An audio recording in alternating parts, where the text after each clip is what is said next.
কথা বলে 1 সেকেন্ড দেরি করে না সে। আদিত্য রকিং চেয়ারে বসে ঘুমিয়ে পড়েছিল। শেষ কথাটা শুনে চমকে ওঠে। কিছুক্ষণ আগে তো সে অর্তির ঠোঁট ছুঁয়েছিল বলে এত কান্না করলো, আর এখন রূপকে বলছে এটাই পর, এতটাই পর সে। হুম, এখন সে সত্যিই পর।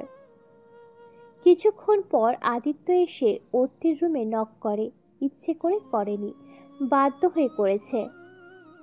দরজায় নক শুনে রূপ নিশিকে ছাড়িয়ে নেয়। দরজা খুলে দেখে আদিত্য। ততক্ষণে নিশি বারান্দায় সরে গিয়েছে। আদিত্যর কথায় অর্থি জেগে ওঠে। রূপ বেরিয়ে যেতে নিয়ে ফিরে এসে অর্থির কপালে চুমু দেয়। অর্থিকে আবার ঘুমাতে বলে। মেয়েটা এতটাই দুর্বল যে আবার ঘুমিয়ে পড়ে। আমাকে লজ্জা পাওয়ার কিছুই নেই। I never kissed her lips because মানে? স্ত্রীর অধিকার দিলেও ওই ঠোঁটের অধিকার নেই, চাইও না। কারণ রানী সাহেবা বলে ভালোবাসার বিশুদ্ধ প্রকাশ কপালের চুমুতেই হয়। আদিত্যর মাথায় শুধু ঘুরতে থাকে, তাহলে কিছুক্ষণ আগে যা শুনল তা কি? কিছু দূর এগিয়ে যেতেই দেখলো কেউ একজন দ্রুত পায়ে অর্থির রুম থেকে গেস্ট রুমের দিকে যাচ্ছে। সব কথা শোনার পর রূপের মাথা যেন আকাশ ভেঙে পড়ে। দমটা বন্ধ হয়ে আসে। মনে হচ্ছে কেউ যেন ধারালো ছুরি দিয়ে অনবরত তার গলায় চালিয়ে দিচ্ছে। নিজেকে কিছুটা শান্ত করে আদিত্যর দিকে তাকিয়ে বলল, দেশের বাহিরে নিয়ে যেতে পারি, সিঙ্গাপুর অথবা লন্ডন। পুরো ঘর জুড়ে নীরবতা। অর্থির বাবা মা, আয়ান, আদিত্য, রূপ আর 3জন লোক। নীরবতা ভেঙে বয়স্ক একজন বলে উঠল, মিস্টার রূপ, নিজেকে সামলান। আপনার সামনে বাংলাদেশের বেস্ট কার্ডিওলজিস্ট আদিত্য আহমেদ রয়েছে। পরীক্ষাটি বারবার করা হয়েছে, কিন্তু রিপোর্টে। রূপ কি বলবে বুঝতে পারছে না। অর্থির বাবা চুপ হয়ে আছে, মা কাঁদছে, আয়ান কি করবে বুঝছে না, আর আদিত্য, তার হাতে কিছুই নেই। 3জন লোক ডক্টর। আদিত্যর হয়তো রিপোর্ট বুঝতে ভুল হবে, সবার তো হবে না। বয়স্ক ডক্টর বেরিয়ে যাওয়ার সময় আদিত্যর কাঁধে হাত রেখে বলল, আদিত্য, বাচ্চাকে মায়ের কাছে দিয়ে দাও। ক্ষত গভীর হওয়ার আগেই মলম দিতে হয়। মায়ের ভালোবাসায় মিরাক্কেল হলেও তো হতে পারে। অর্থি বাচ্চার কান্নার স্বরে জেগে ওঠে। তাকিয়ে দেখে রূপ ছেলেকে নিয়ে দাঁড়িয়ে আছে। হাত বাড়িয়ে বুকে দিতে বলে। রূপ তাই দেয়। আসসালামু আলাইকুম। মাশাল্লাহ, আল্লাহ তোমাদের দুনিয়ার সব সুখ পায়ে এনে দিক, যাতে তুমি এভাবেই এগিয়ে যেতে পারো ইসলামের পথে। আল্লাহ যেন তোমার আমার মাথার চুলের সমান হায়াত দিক। তোমার এই ছোট্ট ছোট্ট হাত পা দিয়ে পারিয়ে তুমি যেন আমার কবরে মাটি দিতে পারো। অর্থির এইসব কথা শুনে রূপ নিজেকে সামলে রাখতে পারল না। কিভাবে বলবে সে যে তাদের হয়তো সন্তান বাঁচবে না?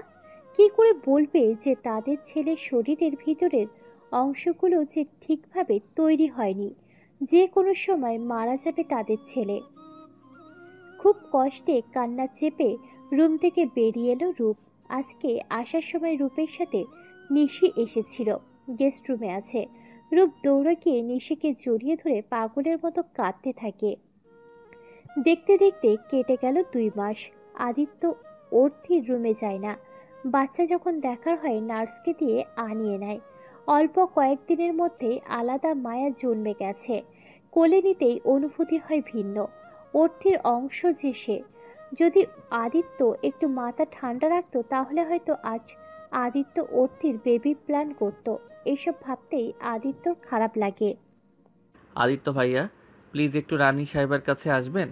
আসলে অর্থির মা বাবা আয়ান কেউ নেই, আমার একটু কাজ পড়ে গেছে জরুরি। আপনি যদি অনিচ্ছার সত্ত্বেও আদিত্যকে যেতে হয়। অর্থি বাবুকে তেল দিয়ে দিচ্ছিল। আদিত্যকে দেখে চমকে ওঠে। আদিত্য আরো বেশি কষ্ট পায়, কারণ এই মেয়েটা তার কাছে নিজেকে সব থেকে নিরাপদ মনে করত। আর আজ নাম কি রেখেছিস বাবুর? আরুষ। আরশ? আ- আদিত্য। আ রূপের। আ শাওন। শাওন কে? আয়ানের আরেক নাম শাওন। বিয়ে করছো কবে? করব না। কোনো সমস্যা তোর? রুষা আপু ভালো মেয়ে, পবিত্র মেয়ে, সংসার করার মতন মেয়ে। রাত বিরেতে তাকে অন্যের বুকে পাওয়া যায় না। বিয়ে করে নাও, সুখী হবে। আদিত্য কিছু বলার আগেই আয়ান চলে আসে। তিনজনে মিলেই ভালোই আড্ডা দিতে থাকে। আদিত্য, অর্তি, আরাশের অ্যানিভার্সারির কিছু ছবি তুলে আয়ান। ইদানিং রূপ নিশির সাথে ভালো ব্যস্ত হয়ে পড়েছে নতুন প্রজেক্ট নিয়ে। বাচ্চাদের জন্য এমন একটা মেডিসিন রূপ আর রূপের মেডিসিন টিম বানাতে চাইছে যা থাকলে প্রিমেচিওর বেবি অথবা টুইন বেবি জন্ম নিলে এদেরকে কমপ্লিকেশন হয়, এগুলো যাতে না হয়। নিশিও মাঝে মধ্যে বাসায় আসে, বেশ ভালো আড্ডা জমে। রূপ একদিকে ধীরে ধীরে নিশির নেশায় আসক্ত হচ্ছে। নিশির ছোট্ট ছোট্ট আবদারগুলো পাগলামিগুলো নিয়ে রূপের বেশ ভালোই কাটছিল। আর অর্থি ওর বাচ্চাকে নিয়ে। সামনের মাসে আদিত্য ও রুষার বিয়ে। রুষা খুব খুশি, কিন্তু আদিত্য, সে নিজের রাগ জেদের জন্য যে কাজ করছিল তার জন্য এখনো কষ্ট পায়। হয়তো মুহূর্ত ছিল অমূল্য, কিন্তু অনুতাপ যে অসহ্য। একদিন সন্ধ্যাবেলায় অর্থির রুমে ঠিক তেমন আড্ডা জমে উঠেছিল। আদিত্যকে রুষা জোর করেই নিয়ে আসে। অর্থি আরাশকে ফিডিং করার জন্য উঠে যেতে চাইলে রূপ বাধা দেয়। তাই আদিত্য রূপ বারান্দায় গিয়ে সিগারেট ধরাতেই অর্থি চিৎকার করে ওঠে। আদিত্যর বুঝতে বাকি রইল না, দৌড়ে গিয়ে বাচ্চাকে কোলে নেয়। আরাশের খুব শ্বাসকষ্ট হচ্ছে। নিশি, রূপ, আদিত্য দৌড়ে গাড়ি নিয়ে বের হয়। পিছনের গাড়িতে আসে অর্থি, আয়ান, রুষা আর বাইকে সবাই। হাসপাতালে পৌঁছানোর পর অর্থির বাবা আদিত্যকে জিজ্ঞাসা করতেই আদিত্য বলল, uncle, he is no more. He expired. আদিত্যর এই কয়েকটা শব্দই যেন বিষের মতো লাগলো অর্থির। চিৎকার করে কাঁদতো আর বলছিল, এর মানে কি? আরাশকে তার চাই, তার সন্তান তার বুক খালি করে এইভাবে মারা যেতে পারে না। কম বেশি সবাই জানতো আরাশ বাঁচবে না। রূপকে সেদিন বুঝিয়েছিল, রূপ বলেছিল দেশের বাহিরে নিয়ে যাবে, কিন্তু কোনো লাভ হতো না। বাচ্চার পাকস্থলী হৃৎপিণ্ড এতটা সক্রিয় ছিল না। প্রথমত ওরা টুইন বেবি ছিল, যার ফলে ওদের কারোর গ্রোথ ঠিকমতো হয়নি। দ্বিতীয়ত প্রেগনেন্সির সময় কিছু কমপ্লিকেশন, সঠিক পরিমাণের পুষ্টি না থাকায় আজ এই পরিণতি।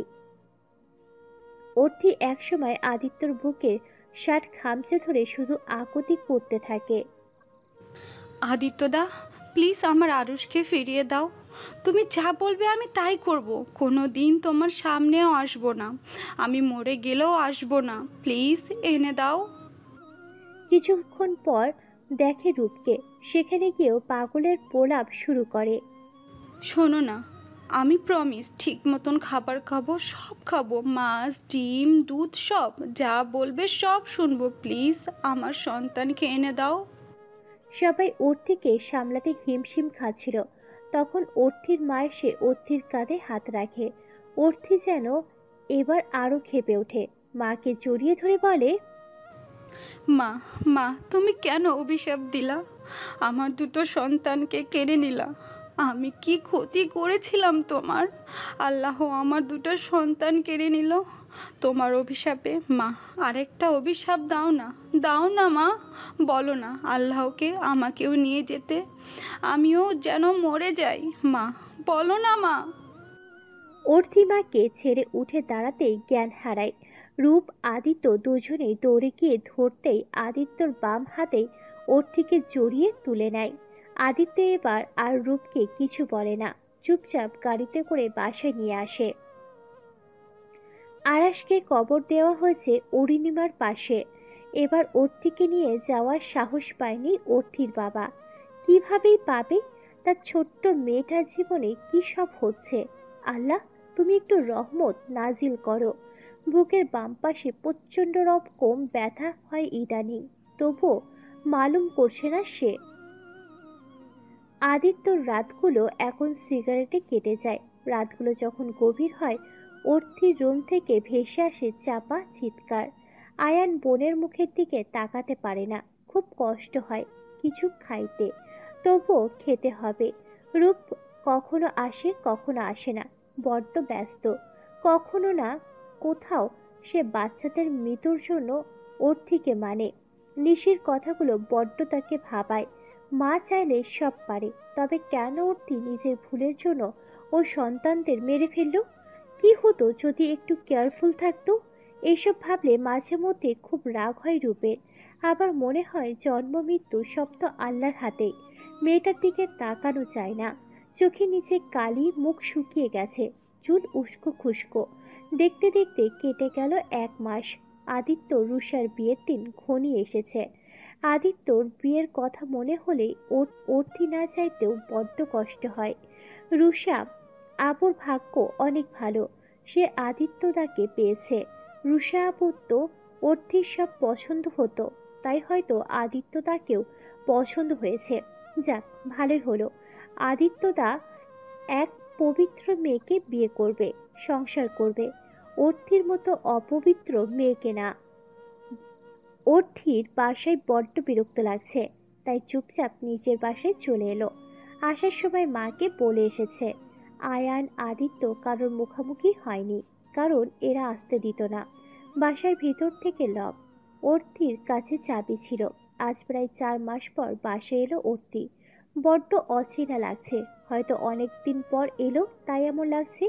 বেখেয়ালি ভাবে হাঁটতে পায়ের সাথে কারোর জুতো লাগে, মেয়ের জুতো। কিন্তু এই জুতো তো অর্থির নয়। দ্রুত পায়ে বেডরুমের দিকে গিয়ে চোখ আটকে যায়। বিছানায় রূপ শুয়ে আছে, আর ওয়াশরুমে কেউ শাওয়ার নিচ্ছে। অবশ্য সে কেউ মেয়ে, কারণ বাহিরে থেকে কিছুটা বোঝা যাচ্ছে। কিছুক্ষণ পর অর্থিকে অবাক করে দিয়ে টাওয়ালে পেঁচিয়ে বেরিয়ে এলো রূপের বেস্ট ফ্রেন্ড নিশি। নিশিকে দেখে অর্থি বেশ খানিকটা চমকে যায়, চিৎকার করে বলে ওঠে, এই মেয়ে, এই তুমি এখানে এভাবে কি করছো? অর্থির গলার স্বর শুনে ধরফড়িয়ে উঠে বসে রূপ। নিশুও অবাক, হয়তো কেউ কাউকে এভাবে আশা করেনি। অর্থির হাত পা কাঁপছে, সবকিছু তার কাছে জলের মতো পরিষ্কার। কতদিন যাবৎ চলছে এসব? কি হলো বলো? আর তোমার লজ্জা করে না এসব করতে? রূপের দিকে ঘুরে বলে, তোমার শরীরে এত ঝাঁজ, আমি কি মরে গিয়েছিলাম? এই তোমার ব্যস্ততা। কিছুটা তর্ক বিতর্ক হয় অর্থি নিশির সাথে। অর্থির মেজাজ খুব খারাপ হয়ে যায়। রূপ চুপচাপ, মাথাটা ঝিমঝিম করছে। অন্যের স্বামীর দিকে নজর দিতে তোমার বুক কাঁপলো না? Worthy, please be in your limits. ভুলে যেও না, তুমি শুধু রূপের আশ্রিতা। আমি রূপের আশ্রিতা নয়, স্ত্রী। It got that.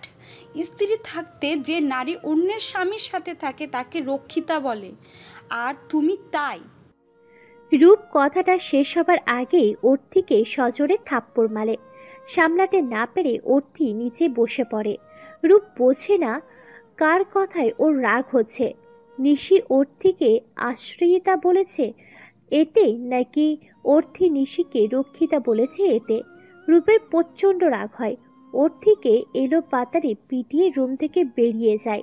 Nishi towel ছেড়ে ততক্ষণে কাপড় পরে বেরিয়ে এসে বলে, দেখলে তো কার স্থান কোথায়? আশ্রিতা আশ্রিতাই হয়, স্ত্রী হতে পারে না। বলে নিশি চলে যায়। অর্থির কষ্ট হচ্ছে খুব, ভেসে উঠছে 3 বছর আগে সেই স্মৃতিগুলো। আদিত্য চলে যাওয়ার পর অর্থি একা একা লাগতো। সব জায়গায় আদিত্যর স্পর্শ পেত। ছেলেটা সব কিছু গুছিয়ে দিয়ে গেছে। নিয়ম করে বাসার সামনে ফুচকাওয়ালা মামা আসে, ফুলাওলি মেয়েটা ফুল দেয়, আরো কত কি। বেশ ভালোই চলছিল দিন। সারাদিন ক্লাস, অ্যাসাইনমেন্ট, রাতে আদিত্যর সাথে ফোনে কথা কথা শেষে ওর বিছানায় গিয়ে চুপচাপ শুয়ে পড়া। বাসায় ফিরছিল অর্থি, তখন জানতে পারে ওদের সিনিয়র রূপ ভাইয়ার মা বাবা দুজনেই অ্যাক্সিডেন্ট করে মারা গেছে। মন খারাপ লাগে ভাইয়ার জন্য। বাসায় ফিরে আসিতে নিলেই সব বান্ধবীরা বলে যাবে, ও রাজি হয় না। পরে সবাই বলে ওদের বাসায় যাওয়ার সময় গলির প্রথম বাসটায় বাসাটাই রূপের বাসা। অর্থি ভাবে একই রাস্তায় তাহলে একটু যাওয়াই যায়। বাসায় গিয়ে দেখে লাশ দাফন হয়ে গেছে। রূপ চুপচাপ বসে আছে। বাসায় আর কেউ নেই। ওরা কিছুক্ষণ বসে চলে আসে। কিছু দূর গিয়ে দেখে অর্থি অ্যাসাইনমেন্ট ভুলে রেখে এসেছে। নিতে গিয়ে দেখে রূপ বসেই আছে।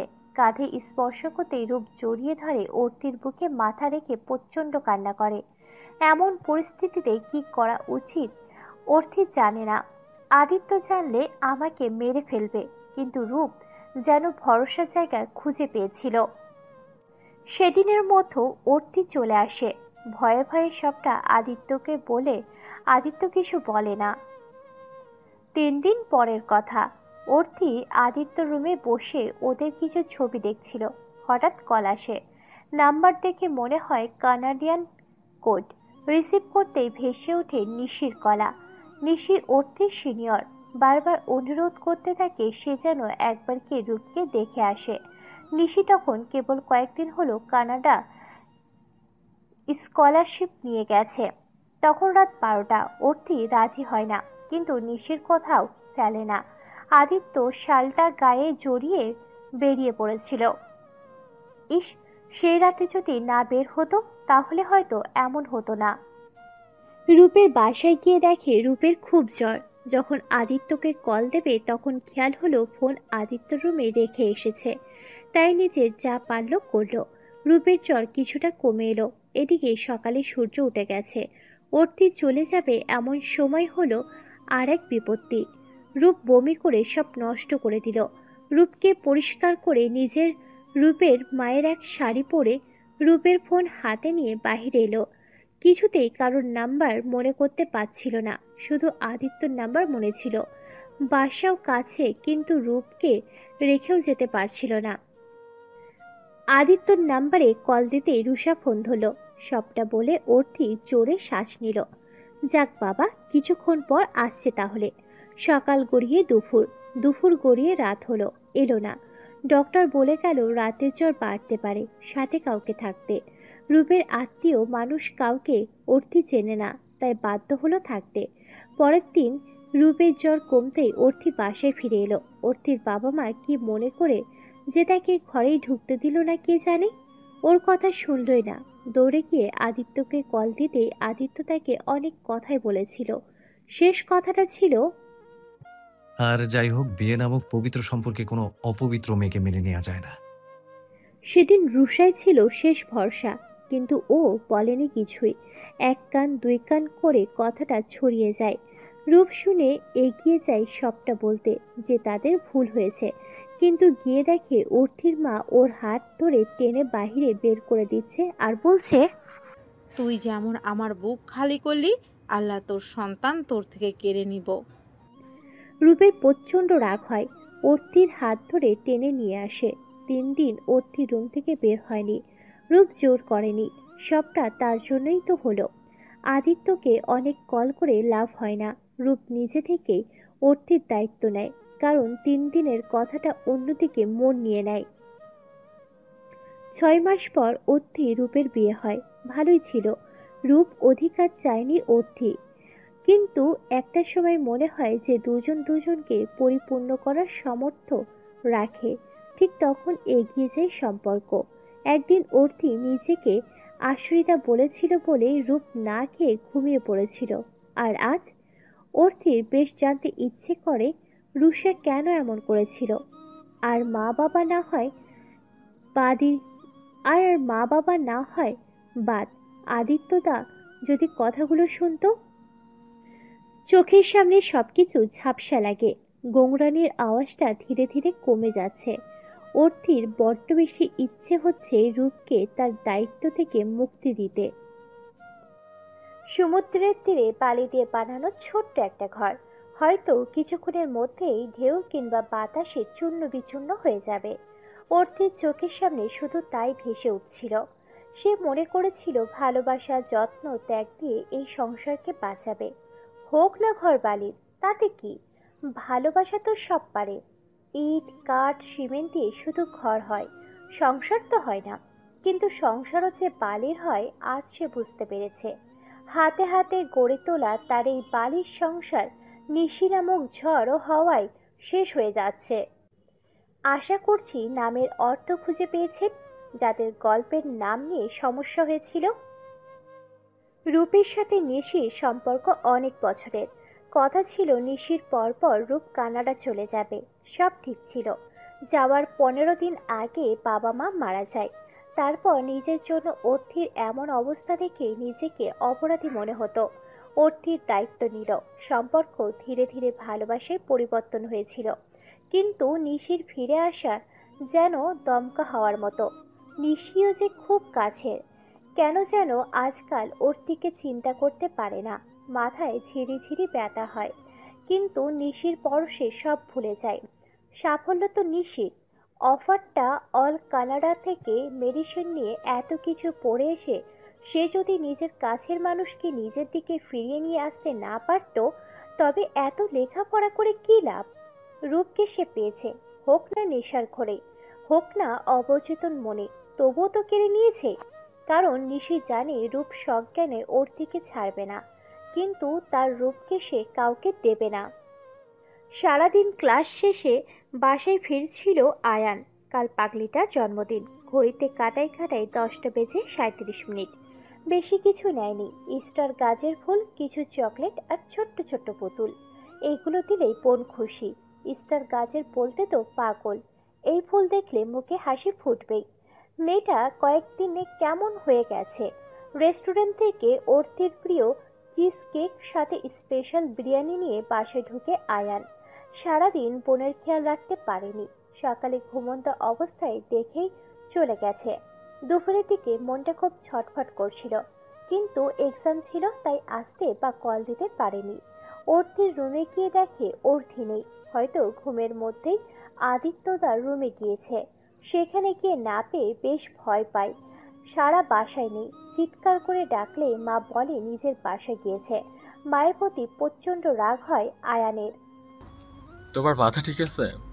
তুমি কোন আক্কেল আপুকে যেতে দিছো? একটা দিন সামলাইতে পারলা না। আল্লাহ জানে আমার বোন কেমন আছে। ওর কিছু হইলে আমি তোমারে ছাড়বো না। আয়ান দৌড়ে গিয়ে রুম থেকে কিছু একটা নিয়ে বের হয়ে যায়। আয়ানের হঠাৎ এমন রেগে যাওয়া দেখে মা বেশ চমকে ওঠে। গাড়ি নিয়ে অর্থির বাসার সামনে যেতেই দারোয়ান গেট খুলে দেয়। ওর কাছে ডুপ্লিকেট চাবি দিয়ে দরজা খুলে অর্থিকে খুঁজতে থাকে। আত্মায় যেন পানি নেই। বেডরুমের দিকে যেতেই দেখে অর্থি পড়ে আছে। রক্ত জমাট বেঁধে গেছে। চোখ খুলছে না। ভয় হয় আয়ানের। কিছু না বলেই উঠে গাড়িতে নিয়ে আসে।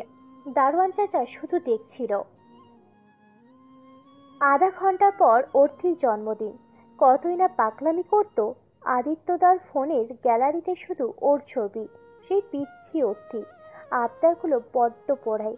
কেন সেদিন আদিত্য একটু ধৈর্য ধরল না? সে কেন ভুলে গিয়েছিল যা দেখা হয় সব সত্যি না? এইসব ভাবতে ভাবতে আদিত্যর ফোনে কল আসে আয়ানের। আদিত্যদা, নর্মাল অ্যাক্সিডেন্ট হলে যা যা মেডিসিন প্রয়োজন সেসব নিয়ে প্লিজ আমার বাসায় আসো। আয়ানের কথার উত্তর দেওয়ার আগে কেটে যায়। আচ্ছা, অর্থের কিছু হয়নি তো? অর্থির রুমে ঢুকে আদিত্যের পিড়ে চমকে ওঠে। মাথায় কাটা দাগ, গালে কেটেছে। বাম হাতের কনুয়ে কাছের টুকরো কেটে আছে। নাকের ভিতরে রক্ত জমে কালো হয়ে গেছে। হাঁটুর অংশে সালোয়ারের রক্ত লেগে আরো পুরো শরীরে মারের দাগ। অজ্ঞান হয়ে আছে। আয়ান আদিত্য দুজনে মিলে অ্যান্টাসেপটিক লাগিয়ে শুয়ে দিল। আদিত্য ডান হাত ধরে বসেছিল। বাঁ হাতে স্লাইন চলছে। ঘড়ির কাঁটায় 12টা। ফুলগুলো এগিয়ে দিয়ে ঘুমন্ত অর্থির কপালে চুমু দিয়ে উইশ করল। শুভ জন্মদিন আমার পিচ্চি আপু। দেখিস তোর এই ছোট ভাই তোর সব কষ্ট দূর করে দিবে। প্রতিবার মেয়ের জন্মদিনে বাবা 2 হাত ভর্তি করে চকলেট দেয়। এবারও তাই। বাবা কয়েক রকমের চকলেট নিয়ে এসেছে, কিন্তু অর্থি ছোট্ট ছোট্ট হাতে বেশ চকলেট আটে না। বাবা এবারও হেসে দেয় আর বলে, অর্থি চারপাশ ঘুরে যেন কি দেখে। তারপর বাবাকে বলে নিজের সাথে যেতে। আদিত্য ডাইনিং রুমে বসে নিউজ পেপার পড়ছিল। অর্থি গিয়ে আদিত্যের হাতের নিচে নিজের 2 হাত দিয়ে বাবার দিকে বাড়িয়ে দেয়। এখন তো বেশি দিতে পারবে, আদিত্যদার হাত বড় আছে, তো তুমি এখন চকলেট দাও। অর্থির বাবা তাই দিল। আদিত্য পুরোই অবাক, সাথে লজ্জাও পেল। অর্থির বাবা দাঁড়ালো না। সে চলে যাওয়ার পর অর্থি নিজের ওড়নার আঁচলের মতো করে আদিত্যর সামনে ধরল। এখন আমাকে আমার চকলেট ফিরিয়ে দাও। কেন? এগুলো তো আমার হাতে, সো চকোলেট আমার। মানে কি? মানে কিছুই না, দিব না, এগুলো আমার। লাগবে না। বলেই অর্থি নিজের রুমের ব্যালকনিতে এসে দাঁড়ায়। আদিত্য চকলেট হাতে নিয়ে হাত সামনে বাড়িয়ে অর্থিকে পিছন দিক থেকে ধরে, ঠিক যেন আবদ্ধ করে নিল। আদিত্য হাত দুটো আলাদা করেনি। হাত ভর্তি চকলেট, বুকের সাথে মিশে আছে অর্থির পিঠের ছড়ানো কোমর অবধি লম্বা চুল। নিয়ে পিচ্ছি চকোলেট। নিব না। নিবি না? শোনো না। আদিত্য উত্তর না দিয়েই ওকে উঁচু করে। অর্থি বলে, আদিত্যদা, আমাকে নামিয়ে দাও। হয় আমি পরবো, না হয় চকলেট। চুপ। দোলনায় বসিয়ে দিয়ে ওর কোলে চকলেট রাখে। টুল টেনে নিয়ে বসে চকলেট মুখে পুরে দেয়। পিচ্ছি, তোর বয়স কত হলো? কি গিফট চাই? যা চাইবো দিবে। কি কি কি চাই বল? বুঝো না? আদিত্য অর্থির মুখের দিকে তাকিয়ে থেকে বুঝতে পারে কি চাইছে। এখন না, পরে। পরে কবে? পরে মানে পরে।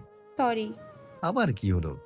তোমাকে সবসময় বিরক্ত করি। আর করব না, ভালো থেকো। মানে কি?